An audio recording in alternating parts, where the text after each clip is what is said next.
പിതാവിന്റെയും പുത്രന്റെയും പരിശുദ്ധാത്മാവിന്റെയും നാമത്തിൽ ആമേൻ. പ്രിയപ്പെട്ടവരെ, ഇന്ന് ജൂലൈ 5-ാം തീയതി ഞായറാഴ്ച. അമ്മേ പരിശുദ്ധ അമ്മേ, അമ്മേ പരിശുദ്ധമേ, ദൈവമാതാവേ, കൃപാസനത്തിലൂടെ ഞങ്ങൾക്കും ഞങ്ങളുടെ ദേശത്തിനും അമ്മ മധ്യസ്ഥം തേടി തന്ന എല്ലാ അനുഗ്രഹങ്ങൾക്കും കൃപകൾക്കും ഞങ്ങളിപ്പോൾ ഹൃദയം നിറഞ്ഞ നന്ദി പറയുന്നു. അമ്മേ പരിശുദ്ധമേ, ദൈവമാതാവേ, 2004 ഡിസംബർ 7-ാം തീയതി ഉച്ചകഴിഞ്ഞ് 2:30 കൃപാസനത്തിൽ സംഭവിച്ച അമ്മയുടെ പ്രത്യക്ഷപ്പെടലിനെക്കുറിച്ച് തിരുസഭയ്ക്ക് സമർപ്പിച്ചിരിക്കുന്ന പഠനരേഖകളുടെ മേൽ സഭാത്മകമായ പഠനം ആരംഭിക്കുവാൻ ഞങ്ങൾ പ്രാർത്ഥിക്കുന്നു. അമ്മേ പരിശുദ്ധമേ, ഭൂസ്വർലോകങ്ങളുടെ രാജ്ഞിയായ അങ്ങേയ്ക്ക് ഭൗമസംരക്ഷണത്തിനായി പ്രപഞ്ചപ്രകൃതിയെ തന്നെ തിരുസഭ പ്രതിഷ്ഠിക്കുവാൻ ഈ പ്രത്യക്ഷീകരണം വഴി ഇടയാക്കണമേ. പരിശുദ്ധമേ, ജപമാല മാതാവേ, സകല കൃപാസനം പ്രാർത്ഥനയോടും ചേർത്ത് ഞങ്ങളിപ്പോൾ പ്രാർത്ഥിക്കുന്ന ഈ കുടുംബത്തിന്റെ പ്രത്യേക നിയോഗം പറ മക്കളെ.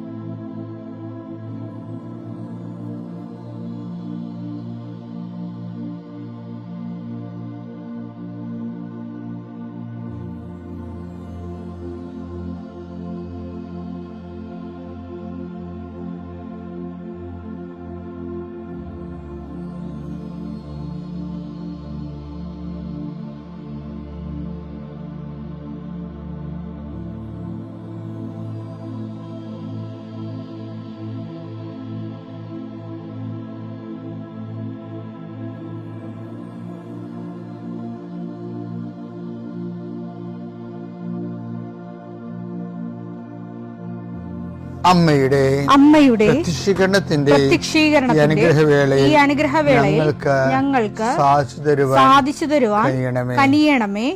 ആമേൻ. വിശ്വാസ പ്രമാണം. സർവശക്തനായ പിതാവും ആകാശത്തിന്റെയും ഭൂമിയുടെയും സൃഷ്ടാവുമായ ദൈവത്തിൽ ഞാൻ വിശ്വസിക്കുന്നു. അവിടുത്തെ ഏകപുത്രനും ഞങ്ങളുടെ കർത്താവുമായ ഈശോമിശിഹായിലും ഞാൻ വിശ്വസിക്കുന്നു.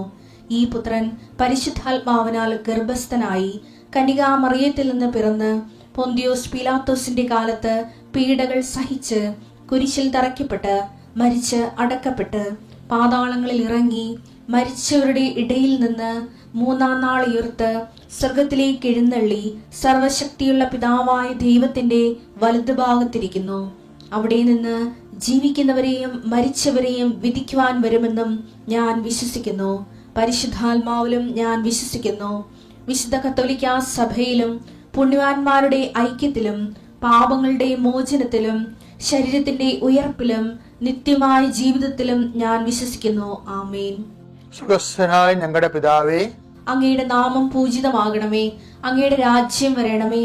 അങ്ങയുടെ തിരുമനസ് സ്വർഗത്തിലെ പോലെ ഭൂമിയിലും ആകണമേ. അന്നു വേണ്ടുന്ന ആഹാരം ഇന്ന് ഞങ്ങൾക്ക് തരണമേ. ഞങ്ങളോട് തെറ്റ് ചെയ്യുന്നവരോട് ഞങ്ങൾ ക്ഷമിക്കുന്നത് പോലെ ഞങ്ങളുടെ തെറ്റുകൾ ഞങ്ങളോടും ക്ഷമിക്കണമേ. ഞങ്ങളെ പ്രലോഭനത്തിൽ ഉൾപ്പെടുത്തരുതേ, തിന്മയിൽ ഞങ്ങൾ രക്ഷിക്കണമേ. ആമേൻ. നന്മ നിറഞ്ഞ മറിയമേ, സ്വസ്തി. കർത്താവ് അങ്ങയുടെ കൂടെ സ്ത്രീകളിൽ അങ്ങ് അനുഗ്രഹിക്കപ്പെട്ടവളാകുന്നു. അങ്ങയുടെ ഉദരത്തിൻ ഫലമായി ഈശോ അനുഗ്രഹിക്കപ്പെട്ടവനാകുന്നു. പരിശുദ്ധ മറിയമേ, തമ്പുരാന്റെ അമ്മേ, പാപികളായ ഞങ്ങൾക്ക് വേണ്ടി ഇപ്പോഴും ഞങ്ങളുടെ മരണസമയത്തും തമ്പുരാനോട് അപേക്ഷിക്കണമേ. ആമേൻ. കർത്താവേ, നിന്റെ ഉന്നതമായ നാമത്തിന് സ്വസ്ഥം ചെയ്യും. കർത്താവേ, നിന്റെ വിശുദ്ധ പൗരോഹിത്യത്തെ മഹത്വപ്പെടുത്തണമേ. കർത്താവെ, സഭയിലുള്ള സാന്നിധ്യം പ്രകടമാക്കണമേ.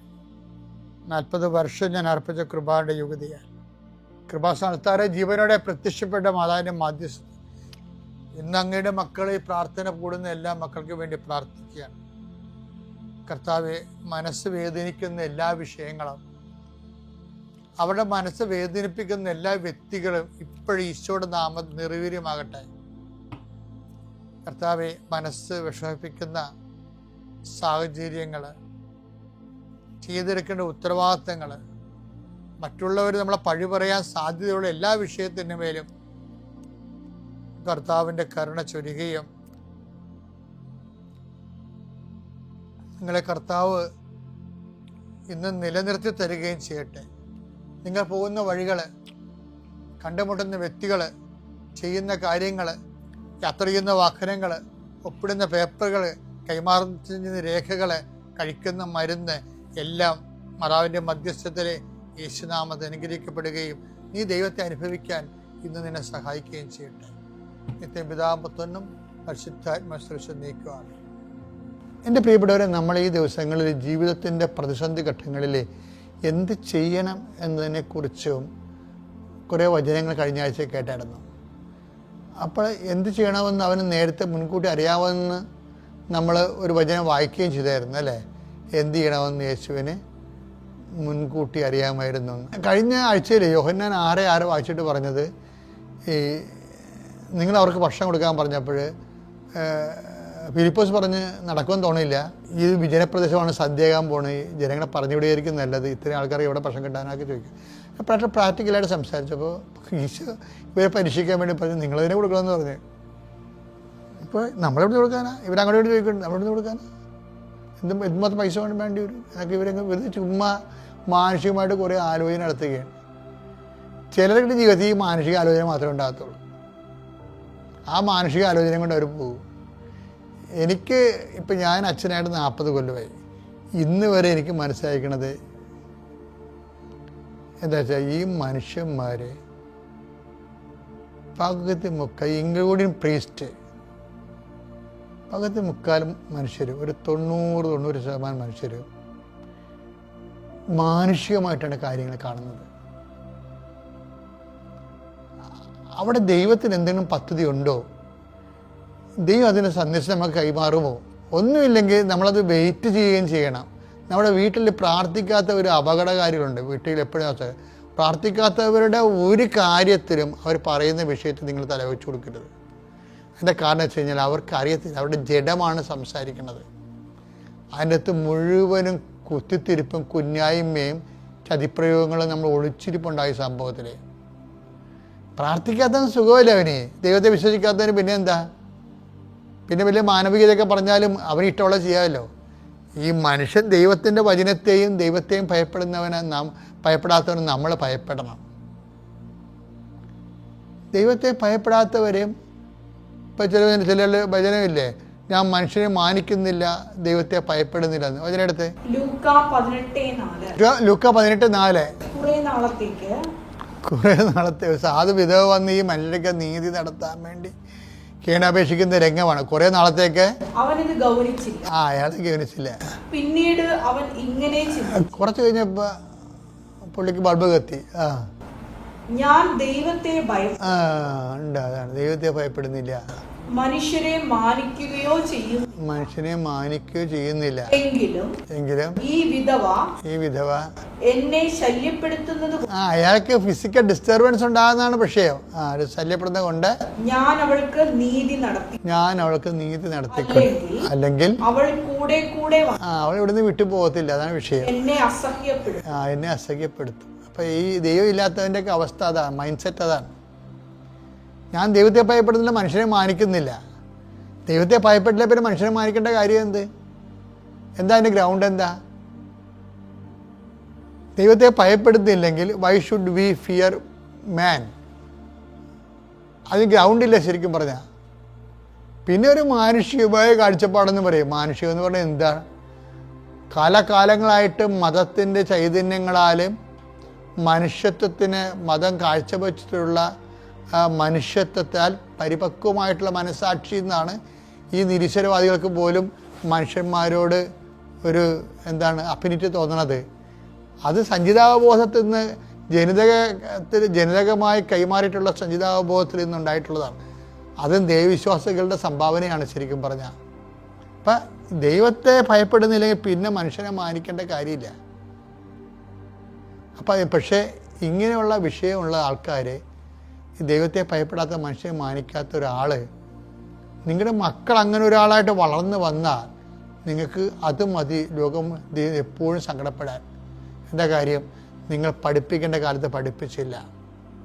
നിങ്ങൾ ഓർക്കണം 8ാം ക്ലാസ് കഴിയുമ്പോൾ പിന്നെ വേദപാഠം തീർന്നില്ല എന്നാണ്. അങ്ങനെയല്ല, 10ാം ക്ലാസ്സും 13ാം ക്ലാസ്സും എല്ലാം കഴിഞ്ഞാലും ദൈവത്തെ പഠിക്കണതിന് ഇപ്പം ഞാൻ ഈ 40 കൊല്ലം അച്ഛനെന്ന് പറഞ്ഞില്ലേ, വീട്ടിൽ നല്ല വിശ്വാസവും പ്രാർത്ഥനയൊക്കെ ഉള്ള വീടാണ്.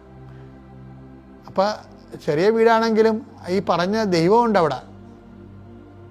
കാര്യം ഞങ്ങൾ അച്ഛനും 2 പേര് ശുശ്രൂഷകരുടെ വീട്ടിൽ നിന്ന് വന്ന്, ഞാനും എൻ്റെ ചേച്ചി കന്യാസ്ത്രീ.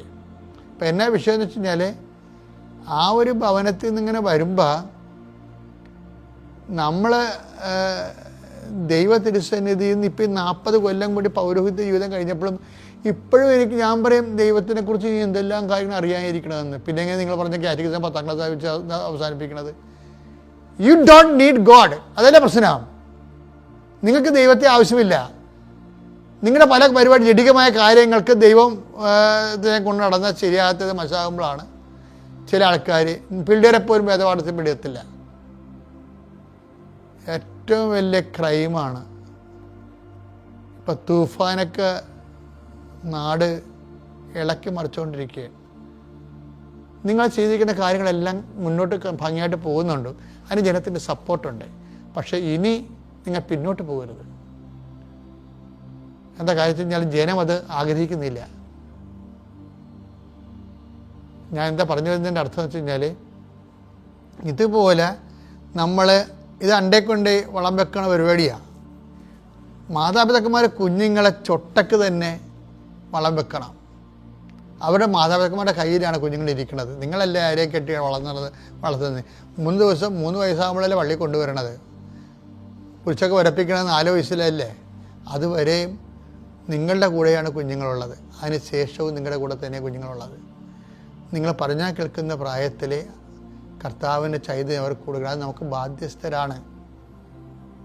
വിവാഹത്തിലുണ്ടാകുന്ന കുഞ്ഞുങ്ങളെ പുണ്യപൂർണ്ണമായി വളർത്താമെന്നും മാതാപിതാക്കന്മാർ തമ്മിൽ മരണം വരെ വേർപിരിയാതിരിക്കാമെന്നും നിങ്ങൾ പ്രതിജ്ഞ ചെയ്തുകൊണ്ടാണ് സഭ നിങ്ങളെ കൂതാശയിച്ച് വിവാഹിതരാക്കിയെന്ന് ഓർക്കണം. ആ ഉത്തരവാദിത്തം എടുത്തില്ലെങ്കിൽ ആ വിവാഹത്തിൻ്റെ കൃപ പോകും. അതുകൊണ്ട് വളരെ ചൈതന്യത്തോടു കൂടി കുഞ്ഞുങ്ങളെ വളർത്തിക്കൊണ്ടുവരാനും ദൈവത്തിന് നിരക്കുന്ന ദൈവിക ആത്മാവിനെ വിവേചിക്കാൻ മനസ്സിലാകുന്ന എത്ര വയസ്സായാലും പിന്നെയും കർത്താവിനെക്കുറിച്ചുള്ള അറിവുകൾ ഇങ്ങനെ വന്നുകൊണ്ടേയിരിക്കും. അപ്പോൾ നിങ്ങൾ എവിടെയെങ്കിലും വെച്ച് വേദപാഠം നിർത്തരുത്. ഞാനീ ഇത്രയും പ്രായത്തിലും വേദപാഠം നിർത്തിയിട്ടില്ല. എപ്പോഴും കർത്താവിനോട് ചോദിച്ചും ആലോചിച്ചും വചനം വായിച്ചും പഠിച്ചുകൊണ്ടിരിക്കുക. പഠിച്ചാലും എത്ര ജന്മം കിട്ടിയാലും തീരത്തില്ല. അത്രയും വലിയ സബ്ജക്റ്റാണ് വേദപാഠം. പിതാവിൻ്റെയും പുത്രൻ്റെയും പരിശുദ്ധാത്മാവിൻ്റെയും നാമത്തിൽ.